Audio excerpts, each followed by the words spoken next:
Hello ಸ್ನೇಹಿತರೆ, welcome to my channel. ನಿಮ್ಮನ್ನ ಕರ್ಕೊಂಡು ಹೋಗ್ತಾ ಇದ್ದೀನಿ ಮಾರ್ಕಂಡೇಯ ಹಿಲ್ಸ್. ಇದು ಇರ್ತಕ್ಕಂಥದ್ದು ಅಕ್ಲೇರಿ ಎಂಬ ಜಾಗದಲ್ಲಿ. ಇದು ಕೋಲಾರ ಜಿಲ್ಲೆಯ ಮತ್ತು ಕೋಲಾರ ತಾಲೂಕು ಮಾರ್ಕಂಡೇಯ ಬೆಟ್ಟ. ಇಲ್ಲಿ ಶ್ರೀ ಮಾರ್ಕಂಡೇಶ್ವರ ದೇವರ ದರ್ಶನ ಮಾಡೋಣ ಸ್ನೇಹಿತರೆ. ಮತ್ತು ವಿಸ್ಮಯಕಾರಿಯಾದಂಥ ವಿಷಯ ನಿಮಗೆ ಮುಂದೆ ತಿಳಿಸ್ತೀನಿ. ಇದು ಪುರಾಣ ಪ್ರಸಿದ್ಧ ಶ್ರೀ ಮಾರ್ಕಂಡೇಶ್ವರ ದೇವರ ಒಂದು ದೇವಸ್ಥಾನ ಇರ್ತಕ್ಕಂಥದ್ದು ಮಾರ್ಕಂಡೇಯ ಹಿಲ್ಲಲ್ಲಿ ಇರ್ತಕ್ಕಂಥದ್ದು ಬೆಟ್ಟದಲ್ಲಿ. ಇದು ಪುರಾಣ ಪ್ರಸಿದ್ಧ ಮಾರ್ಕಂಡೇಯ ತನ್ನ ತಂದೆ ತಾಯಿಯ ಸಂತುಷ್ಟಿಗಾಗಿ ಶಿವನ ಕುರಿತು ತಪನ್ನಾಚರಿಸುತ್ತಾನೆ. ಆತನ ಆಯುಷ್ ಮುಗಿದ ದಿನ ಈಗಿನ ಒಕ್ಕಲೇರಿ ಬೆಟ್ಟದ ಶಿಖರದಲ್ಲಿ ಮಾರ್ಕಂಡೇಶ ಪೂಜೆಯಲ್ಲಿದ್ದಾಗ ಅವನ ಪ್ರಾಣ ಕೊಂಡೊಯ್ಯಲು ಬಂದ ಯಮಧರ್ಮ ಅವನ ಕೊರಳಿಗೆ ಯಮಪಾಶವನ್ನು ಹಾಕಿದಾಗ ಮಾರ್ಕಂಡೇಯ ಶಿವಲಿಂಗ ತಬ್ಬಿ ಹಿಡಿಯುತ್ತಾನೆ.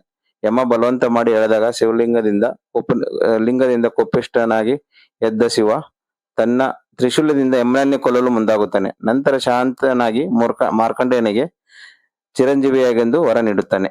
ಇದು ನಡೆದಂತ ಜಾಗ ಬಂದ್ಬಿಟ್ಟು ಶ್ರೀ ಮಾರ್ಕಂಡೇಶ್ವರ ದೇವಾಲಯ, ಮಾರ್ಕಂಡೇಯ ಬೆಟ್ಟದಲ್ಲಿ ಇರ್ತಕ್ಕಂಥ ದೇವಸ್ಥಾನ. ಈ ದೇವಸ್ಥಾನ ನಿಮ್ಮನ್ನು ಕರೆದುಕೊಂಡು ಹೋಗುತ್ತೇನೆ, ಬನ್ನಿ ಸ್ನೇಹಿತರೆ. ಇದು ಇರ್ತಕ್ಕಂಥದ್ದು ಒಕ್ಲೇರಿ ಎಂಬ ಗ್ರಾಮದಲ್ಲಿ. ಇದು ಒಕ್ಲೇರಿ ದೇವಸ್ಥಾನಕ್ಕೆ ಹೋಗ್ತಕ್ಕಂಥ ಒಂದು ಮಂಟಪ. ನಾವು ಇವಾಗ ಮಾರ್ಕಂಡೇಯ ಬೆಟ್ಟಕ್ಕೆ ಹೋಗ್ತಾ ಇದ್ದೇವೆ ಸ್ನೇಹಿತರೆ. ಮಾರ್ಕಂಡೇಯ ಹೋಗೋದ್ರಿಂದ ಮೊದಲು ನಮಗೆ ಒಂದು ದೇವಸ್ಥಾನದ ಎಂಟ್ರಿ ಸಿಗತ್ತೆ. ಹಾಗೆ ನಾವು ಮುಂದೆ ನೋಡ್ತಾ ಹೋದ್ರೆ ದೂರದಿಂದ ಒಂದು ವಿಹಂಗಮ ನೋಟ ನಿಮಗೆ ನೋಡ್ಲಿಕ್ಕೆ ಸಿಗುತ್ತೆ ಸ್ನೇಹಿತರೆ. ಬನ್ನಿ ಹಾಗೆ ಹೋಗೋಣ. ಇಲ್ಲಿ ಇರ್ತಕ್ಕಂಥ ರಮಣೀಯ ಸ್ಥಳ ಮತ್ತು ಇದರಿಂದ ವಿಸ್ಮಯಕಾರಿ ಬಗ್ಗೆ ಹೇಳೋಣ.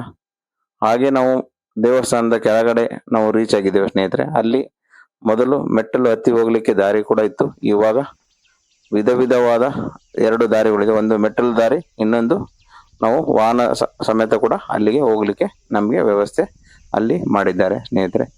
ಈ ದೇವಸ್ಥಾನ ಒಂದು ಪರಿಸರ ಮಧ್ಯೆ ಇರತಕ್ಕಂಥ ಒಂದು ವಿಹಂಗಮದ ಒಂದು ಸ್ಪೆಷಲ್ ಆದಂಥ ಒಂದು ದೇವಸ್ಥಾನ. ಈ ದೇವಸ್ಥಾನ ನಿಮಗೆ ಬೈಕಲ್ಲೂ ಕೂಡ ಹೋಗ್ಬೋದು, ವಾಹನದ ಕೂಡ ಹೋಗ್ಬೋದು, ಹಾಗೆ ಮೆಟ್ಲ ಎತ್ತಿಬಿಟ್ಟು ಕೂಡ ಹೋಗ್ಬೋದು. ಇದರ ವಿಶೇಷ ಏನಂತಂದ್ರೆ, ಬನ್ನಿ ಸ್ನೇಹಿತರೆ, ನಿಮಗೆ ದೇವಸ್ಥಾನಕ್ಕೆ ನಿಮ್ಮನ್ನು ಕರೆದುಕೊಂಡು ಹೋಗ್ತೇನೆ. ಅಲ್ಲಿ ಇರ್ತಕ್ಕಂಥ ಏನೇನು ವಿಶೇಷ ಎಂಬುದನ್ನು ನಿಮಗೆ ಬಿಡಿಯಾಗಿ ಹೇಳುತ್ತೇನೆ. ನೋಡಿ ಸ್ನೇಹಿತರೆ, ನಾವು ಬಂದಿರೋದು ಇವತ್ತು ಶ್ರೀ ಮಾರ್ಕಂಡೇಯ ಬೆಟ್ಟಕ್ಕೆ. ಇಲ್ಲಿ ನಾವು ತೋರಿಸ್ತಕ್ಕಂಥ ಜಾಗ ಬಂದ್ಬಿಟ್ಟು ಮಾರ್ಕಂಡೇಶ್ವರ ದೇವಸ್ಥಾನ ಬರುತ್ತೆ. ಇದು ದೇವಸ್ಥಾನದ ಗೋಪುರ. ಇದು ದೇವಸ್ಥಾನದ ಸುತ್ತಲೂ ಮುಂದೆಗಡೆ ಇರತಕ್ಕಂಥ ವಿಹಂಗಮ ನೋಟ. ಇಲ್ಲಿ ಪಾರ್ಕಿಂಗ್ ಕೂಡ ನಮಗೆ ಸಿಗುತ್ತೆ ಸ್ನೇಹಿತರೆ. ಹಾಗೆ ನಾವು ಎಲ್ಲ ಪ್ರತಿಯೊಂದು ವ್ಯವಸ್ಥೆ ಕೂಡ ಇಲ್ಲಿ ಮಾಡಲಾಗಿದೆ.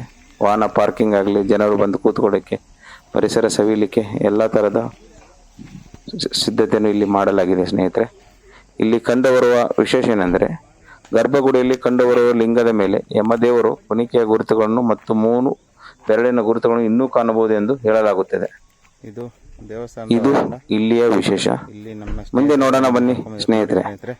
ಇದು ದೇವಸ್ಥಾನದ ಮುಂದುಗಡೆ ಇರ್ತಕ್ಕಂಥ ವರಾಂಡ ಮತ್ತು ಅಲ್ಲಿಯ ಮುಂದುಗಡೆ ಇರ್ತಕ್ಕಂಥ ಪರಿಸರ. ಹಾಗೆ ನಾವು ಮುಂದೆ ನಿಮಗೆ ತೋರಿಸ್ತೀನಿ, ಬನ್ನಿ ಸ್ನೇಹಿತರೆ. ಈ ದೇವಸ್ಥಾನದ ವಿಶೇಷ ಏನಂತಂದ್ರೆ, ದೇವಾಲಯವು ಬೃಹತ್ ಗೋಡೆಯನ್ನು ಹೊಂದಿದೆ ಮತ್ತು ದೇವಾಲಯದಾದ್ಯಂತ ಕಲ್ಲಿನ ಕೆತ್ತನೆಗಳಿವೆ. ಇದು ದೇವಸ್ಥಾನದ ವಿಶೇಷವಾಗಿತ್ತು. ಇದು ಪೂರ್ತಿ ಕಲ್ಲಿನಿಂದ ಕೆತ್ತಲಾದಂಥ ಚೋಳರ ಕಾಲದಲ್ಲಿ 12ನೇ ಶತಮಾನದಲ್ಲಿ ಮಾಡಿರ್ತಕ್ಕಂಥ ದೇವಸ್ಥಾನ ಶ್ರೀ ಮಾರ್ಕಂಡೇಶ್ವರ ದೇವಸ್ಥಾನ ಒಕ್ಲೇರಿ ಅಂತ ಹೇಳಲಿಕ್ಕೆ ಇಷ್ಟಪಡ್ತೀವಿ. ಇಲ್ಲಿ 3 ನಂದಿಗಳಿವೆ. ಒಂದು ಭೋಗನಂದಿ, ಯೋಗನಂದಿ ಮತ್ತು ಧ್ವಜನಂದಿ. 3 ನಂದಿಗಳ ನಮಗೆ ದರ್ಶನ ಕೂಡ ಮಾಡಲಿಕ್ಕೆ ಸಿಗುತ್ತೆ. ಬನ್ನಿ, ಹಾಗೆ ದೇವರ ದರ್ಶನ ಕೂಡ ನಿಮಗೋಸ್ಕರ ಮಾಡಿಸ್ತೀವಿ. ನೋಡೋಣ ಅಲ್ಲಿಯ ವಿಶೇಷ ಏನಿದೆ ಅಂತ. ನಾವು ಹೋದಾಗ ಸುಮಾರು 11 ಗಂಟೆ.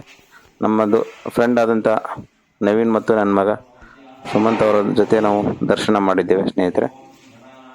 ಇದು ದರ್ಶನ ನಿಮಗೋಸ್ಕರ ನಾವು ಲೈವಲ್ಲಿ ಮಾಡಿ ತೋರಿಸಿದ್ದೇವೆ. ನೋಡಿ, ಶ್ರೀ ಮಾರ್ಕಂಡೇಶ್ವರನ ದೇವಸ್ಥಾನ, ಶಿವನ ಲಿಂಗ ಇಲ್ಲಿ ಪ್ರತೀತಿ. ಇಲ್ಲಿ ಮೇನ್ ಬಂದು ಪೀಠಾಧಿಪತಿ ಶಿವನನ್ನು ಇಲ್ಲಿ ಕಲಂತಕ ಎಂದು ಹೆಸರಿನಿಂದಲೂ ಕರೆಯಲಾಗುತ್ತದೆ ಸ್ನೇಹಿತರೆ. ಹಾಗೆ ದರ್ಶನ ಮಾಡಿ ನಾವು ಮುಂದೆ ಹೋಗ್ತಾ ಇದ್ದೀವಿ. ಮುಂದೆ ಹೋಗುವಾಗ ನಮಗೆ ಸಿಕ್ಕಂಥ ದರ್ಶನ ಇನ್ನೂ ತುಂಬ ಇದೆ. ಬನ್ನಿ ಮುಂದೆ ನೋಡೋಣ ಇಲ್ಲಿಯ ವಿಶೇಷ.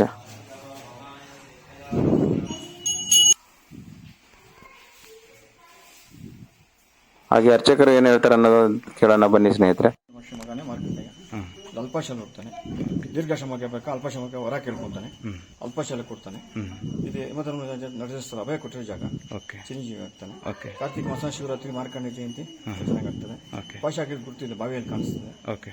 ಇಲ್ಲಿ ಥ್ಯಾಂಕ್ ಯು ಸರ್. ಕಾರ್ತಿಕ ಸೋಮವಾರ ವಿಶೇಷ ಪೂಜೆ ಎಲ್ಲ ಇರ್ತದೆ. ಪ್ರತಿ ಸೋಮವಾರ ಪೂಜೆ ಇರ್ತದೆ. Thank you sir. Thank you sir. ನೋಡಿಲ್ಲ ಸ್ನೇಹಿತರೆ, ಇದು ಅರ್ಚಕರು ಹೇಳ್ತಕ್ಕಂಥದ್ದು. ಇಲ್ಲಿ ಬಾವಿ ವಿಶೇಷ ಏನಂದ್ರೆ ಇಲ್ಲಿವರೆಗೂ ಬಾವಿ ಬತ್ತಿಲ್ಲ ಮತ್ತು ಆಮೆಯನ್ನು ಕೂಡ ನಾವು ಅಲ್ಲಿ ನೋಡ್ಲಿಕ್ಕೆ ಸಿಗುತ್ತೆ. ಈ ಬಾವಿಯಲ್ಲಿ ಯಮನ ಪಾಶ ಇವಾಗಲೂ ಉಂಟು ಎಂಬುದು ಒಂದು ಪ್ರತೀತಿ. ಇದು ವೀರಭದ್ರ ಸ್ವಾಮಿ ದೇವಸ್ಥಾನ ಸನ್ನಿಧಿ. ಮುಂದೆ ಹಾಗೆ ಹೋಗ್ಲಿಕ್ಕೆ ಹೋದರೆ ನಮಗೆ ಸಪ್ತಮಠಗಳ ಸನ್ನಿಧಿ ಸಿಗುತ್ತೆ. ಹಾಗೆ ನಮಗೆ ಮುಂದೆ ಸಿಗ್ತಕ್ಕಂಥ ದೇವರು ದರ್ಶನ ಬಂದ್ಬಿಟ್ಟು ವಿಘ್ನೇಶ್ವರ ಸ್ವಾಮಿ ಸನ್ನಿಧಿ, ಅಂದ್ರೆ ಗಣೇಶನ ಮಂದಿರ. ಇದೆಲ್ಲ ದೇವಸ್ಥಾನಗಳು ಶ್ರೀ ಶಿವನ ಮಾರ್ಕಂಡೇಶ್ವರ ವಲ್ಲಭ ದೇವಸೇನ ಸುಬ್ರಹ್ಮಣ್ಯ ಸ್ವಾಮೀಜಿ. ಹಾಗೆ ನಾವು ಮುಂದೆ ಹೋಗ್ತಾ ಹೋದರೆ ನಮಗೆ ದರ್ಶನ ಆಗ್ತಕ್ಕದ್ದು ಶ್ರೀ ಪ್ರಸನ್ನ ಪಾರ್ವತಿ ದೇವಿ ಸನ್ನಿಧಿ ಕೂಡ ಇಲ್ಲಿ ಪ್ರತಿಷ್ಠಾಪನೆ ಮಾಡಿದ್ದಾರೆ ಸ್ನೇಹಿತರೆ. ಚಂಡಿಕೇಶ್ವರ ಸ್ವಾಮಿ ಕೂಡ ಇಲ್ಲಿ ಪ್ರತಿಷ್ಠಾಪನೆ ಮಾಡಿದ್ದಾರೆ. ಹಾಗೆ ನಾವು ಮುಂದೆ ಹೋದರೆ ಶ್ರೀ ಲಕ್ಷ್ಮೀ ವೆಂಕಟೇಶ್ವರ ಸ್ವಾಮಿ ಕೂಡ ದೇವರು ಸನ್ನಿಧಿ ಇಲ್ಲಿ ನಮಗೆ ನೋಡಲಿಕ್ಕೆ ಸಿಗುತ್ತೆ. ಭೈರವೇಶ್ವರ ಸ್ವಾಮಿ ಸನ್ನಿಧಿ ಕೂಡ ನಮಗೆ ನೋಡಲಿಕ್ಕೆ ಸಿಗುತ್ತೆ. ಬನ್ನಿ, ಹಾಗೆ ದೇವಸ್ಥಾನದ ವರಾಂಡ ಕೂಡ ನಿಮಗೋಸ್ಕರ ಕಿರುಚಿತ್ರಣದಲ್ಲಿ ನಾನು ತೋರಿಸಲಿಕ್ಕೆ ಇಷ್ಟಪಡ್ತೀನಿ ಸ್ನೇಹಿತರೆ.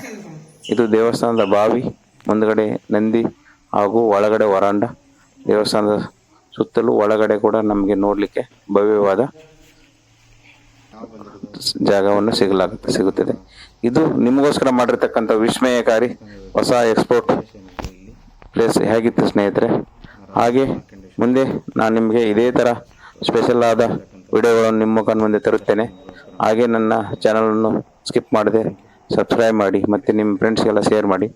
ಇದು ಇಲ್ಲಿ ವಿಶೇಷ, ಬಾವಿಯಲ್ಲಿ ನೀರು ಇರ್ತಕ್ಕಂಥದ್ದು ಮತ್ತು ಯಮನ ಪಾಶ ಇರ್ತಕ್ಕಂಥದ್ದು ಮತ್ತು ಆಮೆ ಇರ್ತಕ್ಕಂಥದ್ದು ಇಲ್ಲಿ ವಿಶೇಷವಾಗಿತ್ತು ಸ್ನೇಹಿತರೆ.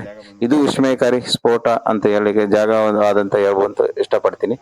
ನೀವು ಕೂಡ ಇಲ್ಲಿ ಬಂದು ಒಂದೇ ದಿವಸ ಬೆಂಗಳೂರಿಂದ ಒನ್ ಡೇ ಪಿಕ್ನಿಕ್ ಕೂಡ ಮಾಡ್ಬೋದು, ದೇವರ ದರ್ಶನ ಪಡಿಬಹುದು ಅಂತ ಹೇಳಿಕೆ ಇಷ್ಟಪಡ್ತೀನಿ ಸ್ನೇಹಿತರೆ. ಇಲ್ಲಿ ಬರಲಿಕ್ಕೆ ಮೆಟ್ಲು ದಾರಿ ಕೂಡ ಇದೆ, ಹಾಗೆ ಬೈಕಲ್ಲಿ ಕೂಡ ನೀವು ಬರ್ಬೋದು, ಬಂದು ದೇವರ ದರ್ಶನ ಪಡಿಬೋದು. ಹೀಗೆ ನನಗೆ ಸಪೋರ್ಟ್ ಮಾಡಿರ್ತಕ್ಕಂಥ ಈ ಪ್ಲೇಸ್ನ ಎಕ್ಸ್ಪ್ಲೋರ್ ಮಾಡಲಿಕ್ಕೆ ಹೆಲ್ಪ್ ಮಾಡಿದವರು ಶ್ರೀ ನಮ್ಮ ನವೀನ್ ಸರು. ಹೀಗೆ ಒಂದು ಹೇಳಲಿಕ್ಕೆ ಇಷ್ಟಪಡ್ತೀನಿ ಸ್ನೇಹಿತರೆ. ಪ್ರಯತ್ನ ಯಾವಾಗಲೂ ರೇಷವಾಗಲಿ, ಬೆಳೆದ ಫಲ ಮಾತ್ರ ಜನರಿಗೆ ಕಾಣಲಿ ಅಂತ ಹೇಳಲಿಕ್ಕೆ ಇಷ್ಟಪಡ್ತೀನಿ. Please subscribe my YouTube channel Kalpana Kantu life style. ನಂದು ಟ್ರಾವೆಲ್ ಪಾರ್ಟ್ನರ್ ಆಗಿತ್ತು ಸ್ನೇಹಿತರೆ, ನಾನು ಮತ್ತು ನನ್ನ ಕನಸು. Thanks for watching. Thank you so much. Please subscribe my YouTube channel.